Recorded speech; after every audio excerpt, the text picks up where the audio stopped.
नमस्ते, मैं हूं दिग्विजय सिंह और इस वक्त की टॉप खबरों पर एक नजर।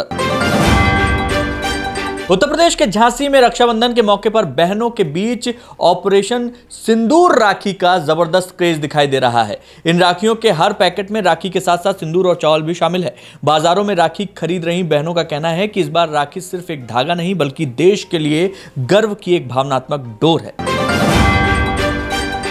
देश में दो कोर्ट के बीच टकराव की स्थिति बनती दिख रही है। मामला सुप्रीम कोर्ट और इलाहाबाद हाई कोर्ट के बीच का है। सुप्रीम कोर्ट ने इलाहाबाद हाई कोर्ट के जज जस्टिस प्रशांत कुमार को क्रिमिनल केस सुनने से रोक दिया, तो इससे नाराज हाई कोर्ट के 13 जजों ने अपने मुख्य न्यायाधीश को पत्र लिखकर यह अनुरोध कर डाला कि फुल कोर्ट बैठक बुलाई जाए।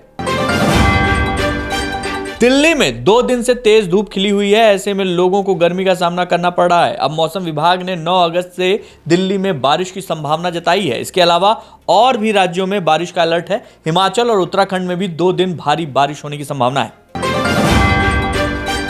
गाजीपुर जिले में गंगा नदी का जलस्तर खतरे के निशान से ऊपर बह रहा है। इसमें 5 तहसीलों के 150 से अधिक गांव बाढ़ की चपेट में आ गए हैं और 102 स्कूल बंद कर दिए गए हैं। प्रशासन राहत बचाव कार्य में जुटा हुआ है। रक्षाबंधन के मौके पर उत्तर प्रदेश सरकार ने महिलाओं और उनके एक सहयात्री को यूपी रोडवेज बसों में 3 दिन तक फ्री यात्रा की सुविधा दी है। यह योजना 8 अगस्त सुबह 6 बजे से 10 अगस्त रात 12 बजे तक लागू होगी।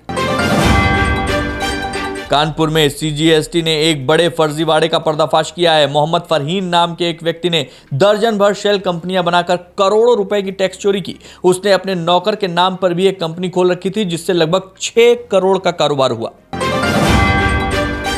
प्रयागराज के यूपी एसटीएफ ने झारखंड के कुख्यात अपराधी आशीष रंजन उर्फ छोटू सिंह को एनकाउंटर में मार गिराया। वो अमन सिंह हत्याकांड समेत कई संगीन मामलों में वांछित था और हथियार सप्लाई नेटवर्क का भी हिस्सा था। बरेली के भोजीपुरा में 5 साल की मासूम से हैवानियत की खबर सामने आई है। पुलिस ने आरोपी युवक को गिरफ्तार कर लिया है और युवक खेलते समय चीज दिलाने के बहाने बच्ची को उसके घर से अपने घर ले गया। हालत गंभीर होने पर बच्ची को अस्पताल में भर्ती कराया गया है। मथुरा के जैत थाना क्षेत्र में खुशीपुरा गांव में जमीन विवाद के चलते हिंसक घटना हुई, जिसमें एक बुजुर्ग और एक महिला बुरी तरह झुलस गए। बुजुर्ग की हालत गंभीर है। जिलाधिकारी ने लेखपाल और कानूनगो को निलंबित कर दिया है। यूपी के सहारनपुर जिले में एक हैरान कर देने वाला मामला सामने आया। यहां करंट लगने से एक युवक की मौत हो गई। इसके बाद मृतक युवक के शव को उसके परिजनों ने 40 मिनट तक रेत में इस उम्मीद से दबाए रखा कि उसकी सांसें फिर से लौट आए। जब ऐसा नहीं हुआ तो ग्रामीणों के कहने पर परिजनों ने शव को रेत के बाहर निकाला और उसे सुपुर्द खाक कर दिया।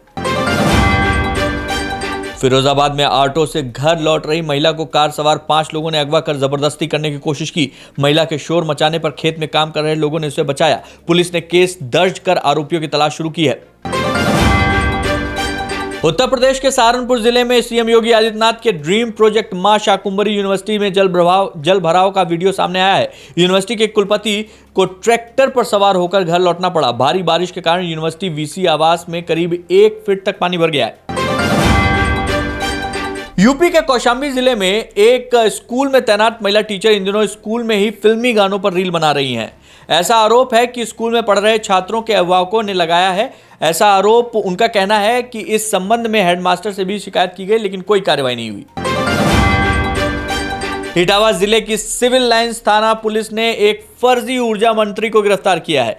आरोपी युवक ट्रू कॉलर ऐप पर मंत्री की फेक प्रोफाइल बनाकर एसएसपी पर एक मामले में नामित आरोपी के पक्ष में दबाव बना रहा था। गिरफ्तार किए गए आरोपी का आपराधिक इतिहास भी सामने आया है। उत्तर प्रदेश के झांसी में शातिर अपराधी रवि उर्फ घोड़ा और पुलिस के बीच मुठभेड़ हुई। जवाबी फायरिंग में रवि के पैर में गोली लगी। मौके पर पहुंची टीम ने रवि को तुरंत कस्टडी में लिया और उसके पास से एक तमंचा और कारतूस बरामद किया। बारिश और हरियाणा के हथनी कुंड बैराज से पानी छोड़े जाने के बाद दिल्ली में यमुना नदी का जलस्तर शुक्रवार सुबह खतरे के निशान को पार कर गया। प्रशासन ने बाढ़ की संभावना को देखते हुए अलर्ट जारी किया है। मध्य प्रदेश के दतिया जिले में घर में बच्चों के साथ मौजूद महिला के साथ दुष्कर्म का मामला सामने आया है। आरोपी ने घटना को तब अंजाम दिया जब महिला का पति घर से मजदूरी के लिए बाहर गया होता। शिकायत के बाद पुलिस ने आरोपी को गिरफ्तार कर जेल भेज दिया है। मध्य प्रदेश के ही नरसिंहपुर जिले के बरहेटा गांव में उस समय अफरा तफरी मच गई जब खबर फैली कि वन विभाग की जमीन से रंग बिरंगे और कीमती पत्थर निकल रहे हैं। देखते ही देखते बड़ी संख्या में ग्रामीण मौके पर पहुंच गए और पत्थर निकालने के लिए खुदाई शुरू कर दी। भोपाल के कोएफिजा पुलिस ने कांग्रेस नेता यासिर अहमद के घर हुई सोने की चोरी का खुलासा किया है। घर में काम करने वाली नौकरानी तान्या भार्गव ने लाखों रुपए का सोना चुराकर अपने बॉयफ्रेंड के घर नागपुर में छिपाया था। इंदौर के द्वारकापुरी इलाके में एक हिंदू युवती से छेड़छाड़ और धमकी देने के आरोप में सलमान अजीज खान को पुलिस ने गिरफ्तार किया है। मामला सामने आने के बाद इलाके में तनाव को देखते हुए सुरक्षा बढ़ा दी गई है। तो ये थी इस वक्त की टॉप 20 खबरें। देश दुनिया की तमाम खबरों के लिए देखते रहिए न्यूज़ पथ।